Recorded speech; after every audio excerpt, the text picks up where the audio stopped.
Le centre va connaître à partir de maintenant, j'ai envie de dire, une période de travaux prévue pour 18 mois, qui sont des travaux sur l'architecture, des travaux de muséographie bien sûr, et de scénographie. Donc l'ensemble du bâtiment va être revu. Les objectifs recherchés par ces travaux très importants sont d'améliorer le confort de l'accueil, le confort des visiteurs et le confort du personnel. Nous commençons aujourd'hui le démontage de l'exposition temporaire, qui est l'exposition Oradour Objets en héritage. C'est une exposition qui a rencontré beaucoup de succès auprès des visiteurs, mais ce n'est pas étonnant parce que c'est une exposition très sobre qui concerne un sujet extrêmement fort, c'est-à-dire ce que tout objet porte en lui de l'histoire.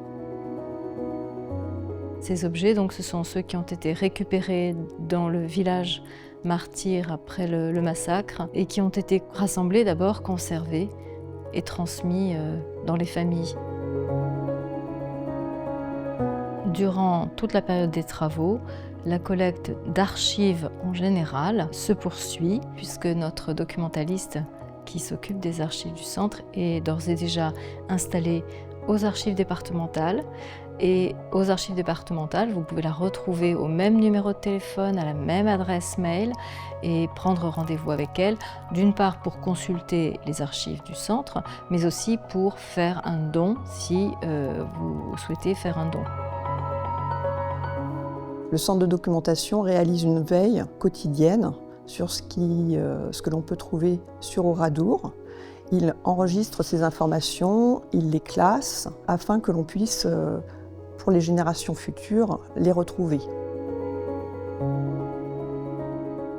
Donc, le centre de documentation permet à la fois d'accueillir le public pour lui permettre d'accéder aux ressources documentaires, mais aussi de valoriser à travers différents projets les informations que l'on a sur Oradour. Les archives du centre de documentation sont accessibles pendant la fermeture aux archives départementales de la Haute-Vienne sur rendez-vous.